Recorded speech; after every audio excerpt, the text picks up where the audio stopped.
को हुई आज आजीवन कारावास की सज़ा, साथ ही उनके दो साथी शिल्पी और शरद चंद्र को 20-20 साल की कैद हुई है। जोधपुर के जेल परिसर में जो कोर्ट लगाई गई उसमें 9:30 बजे ठीक जज जो हैं वो पहुंच गए और उसके बाद 10 बजे के आसपास उन्होंने कागजात अपने हाथ में ले लिए और फिर 11:30 के वक्त पर उन्होंने आसाराम को दोषी करार दिया, जिसके बाद लगभग 2:30 बजे के आसपास में उन्होंने सज़ा का ऐलान किया। सज़ा में आसाराम को आजीवन कारावास सुनाया गया और साथ ही उनके दो साथी जो कि शरद चंद्र और शिल्पी, उन दोनों को 20-20 साल की सज़ा सुनाई गई। साथ ही 50,000 रुपये का जुर्माना भी किया गया। आसाराम के बाकी दोनों साथी प्रकाश और शिवा को बरी कर दिया गया। जहां एक तरफ जोधपुर के जेल परिसर में कोर्ट का मामला चलता रहा, वहीं पर दूसरी तरफ बाकी सभी इलाकों में शांति बनी रही। हरियाणा में पंचकुला मामले को लेकर के राजस्थान पुलिस ने काफ़ी सबक लिया और इसी के चलते शांति व्यवस्था बनाने में शायद उन्हें आसानी भी हुई। वीडियो जर्नलिस्ट कमल किशोर के साथ विनीता यादव, न्यूज़ नेशन, जोधपुर। आसाराम बापू को कोर्ट द्वारा रेप का दोषी करार दिए जाने पर पीड़िता के पिता ने कहा कि उन्होंने इंसाफ पाने के लिए लंबी लड़ाई लड़ी थी और उन्हें खुशी है कि कोर्ट ने उन्हें न्याय दिया है। मैं बहुत बहुत धन्यवाद करता हूं न्यायपालिका का, उन्होंने हमारी पीड़ा समझी और हमें न्याय दिया। सब लोगों का मैं धन्यवाद करता हूं जो मेरे साथ अंत तक इस लड़ाई में खड़े रहे। पीड़िता के पिता ने कहा कि आसाराम के खिलाफ उनकी ये लड़ाई आसान नहीं थी, क्योंकि आसाराम के समर्थकों द्वारा उन्हें तोड़ने, डराने, धमकाने की बहुत कोशिशें हुई। साथ ही केस वापस लेने के लिए उन्हें लालच भी दिया गया, लेकिन ना तो वो डरे और ना ही लालच में आए। अपनी लड़ाई को इस मुकाम तक पहुंचाने के लिए पीड़िता के पिता ने मीडिया और शाहजहांपुर के लोगों को भी शुक्रिया कहा। कोर्ट का फैसला आने के बाद शाहजहांपुर का जिला प्रशासन भी सतर्क हो गया है और पीड़िता के घर की सुरक्षा भी पहले के मुकाबले बढ़ा दी गई है। वीडियो जर्नलिस्ट दीपक राणा के साथ अनिल यादव, न्यूज़ नेशन, शाहजहांपुर। अहमदाबाद के आसाराम आश्रम में फैसले से पहले दुआओं का दौर चला, तो फैसले के ठीक बाद आश्रम में रहे सारे साधक मायूस हो गए। जोधपुर में नाबालिग से यौन शोषण मामले में आसाराम को उम्र कैद की सज़ा सुनाई गई। आज सवेरे आसाराम के सबसे बड़े अहमदाबाद आश्रम में सुबह से ही हवन किया गया, लेकिन जैसे ही सज़ा का ऐलान हुआ, आश्रम में मायूसी छा गई। सुरक्षा के लिए भारी पुलिस बल तैनात किया गया था। फैसला आते ही आसाराम के भक्त और गुजरात के विवादित पूर्व IPS ऑफिसर DG वंजारा भी आसाराम की वकालत करने के लिए साबरमती आसाराम आश्रम पहुंचे। बापूजी सेशंस कोर्ट में नहीं तो हाई कोर्ट में जरूर निर्दोष साबित होंगे। आसाराम आश्रम की ओर से DG वंजारा ने कहा कि वो इस फैसले को लेकर ऊपरी अदालत में जाएंगे और उन्हें उम्मीद है कि ऊपरी अदालत से उन्हें न्याय मिलेगा। अहमदाबाद से हितल खत्री के साथ पूराव पटेल, न्यूज़ नेशन। दुष्कर्म के मामले में दोषी करार दिए जाने के बाद आसाराम के इंदौर आश्रम में भी मायूसी छा गई। दुष्कर्म के मामले में जोधपुर की अदालत से दोषी करार दिए जाने के बाद इंदौर स्थित आसाराम के आश्रम में सन्नाटा पसरा रहा। उसके अनुयायियों ने मीडिया से बात करने से बचते रहे, वहीं आवाजाही भी कम रही। दरअसल सैकड़ों की तादाद में आसाराम के अनुयायी धीरे धीरे कर इंदौर स्थित आश्रम पहुंचे थे। उन्हें इस बात का एहतराम था कि आसाराम को कोर्ट दोष मुक्त कर देगी, लेकिन कोर्ट ने आसाराम को दोषी ठहराया और इसके बाद से ही इंदौर स्थित आसाराम के आश्रम में मायूसी का माहौल छा गया। जोधपुर की अदालत से आए फैसले के बाद अब आसाराम के भक्त पशोपेश में हैं। अब वो ये सोचने और जानने पर मजबूर हो गए हैं कि वाकई में आसाराम को बापू कहा जाना उचित रहेगा।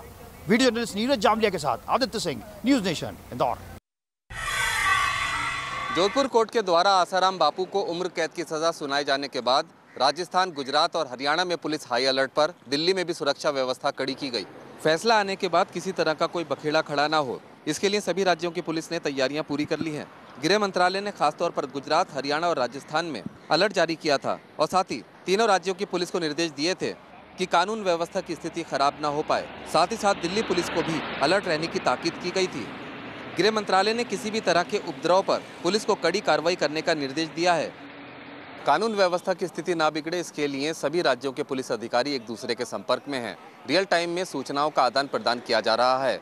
आसाराम बापू के सभी राज्यों के आश्रमों पर पुलिस सुरक्षा के साथ निगरानी भी कड़ी कर दी गई है। वीडियो जर्नलिस्ट आरिफ के साथ Ruman Ulla Khan, news nation, Delhi. Delhi police ने 1 किलो हेरोइन के साथ एक ड्रग तस्कर को गिरफ्तार कर लिया है। बरामद हुई हेरोइन की कीमत 4 करोड़ रुपए है।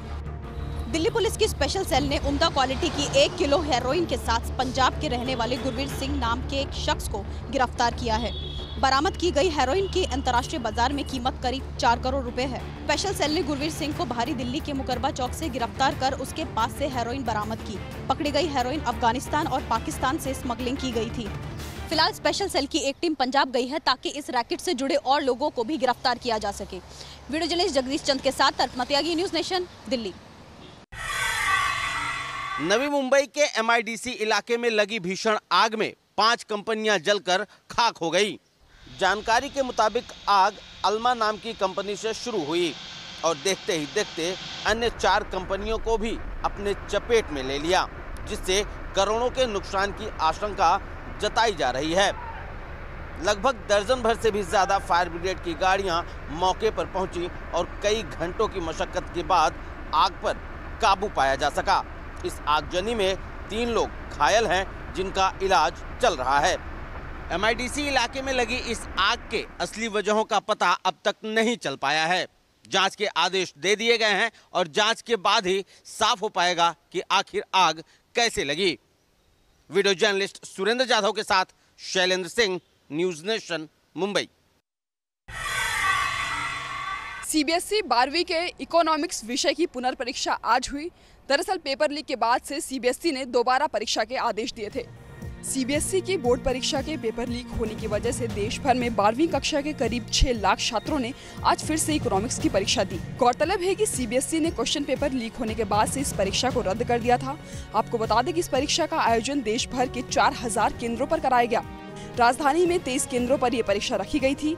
बोर्ड ने विदेशी विद्यार्थियों को दोबारा से होने वाली परीक्षा में शामिल होने से छूट दी थी। पेपर लीक के बाद छात्रों के साथ साथ उनके परिजनों में भी काफी आक्रोश देखने को मिला था। छात्रों ने CBSE के खिलाफ जमकर विरोध प्रदर्शन भी किए थे। वीडियो जर्नलिस्ट मुकेश झा के साथ दीक्षा पांडे, न्यूज नेशन, दिल्ली।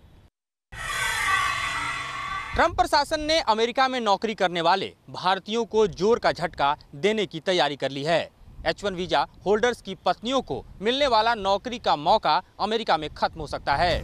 दरअसल राष्ट्रपति डोनाल्ड ट्रंप की तरफ से उस नियम को खत्म करने की बात कही गई है जिसमें H1 वीजा होल्डर्स की पत्नियों को अमेरिका में नौकरी करने की अनुमति मिलती है। सीधे तौर पर ट्रंप इस नियम को खत्म करके H1 वीजा होल्डर्स के लिए मुश्किलें खड़ी कर सकते हैं, क्योंकि अभी तक H1 वीजा होल्डर के स्पाउस यानी उनकी जीवन साथी को कानूनी तौर पर अमेरिका में जॉब करने की अनुमति थी।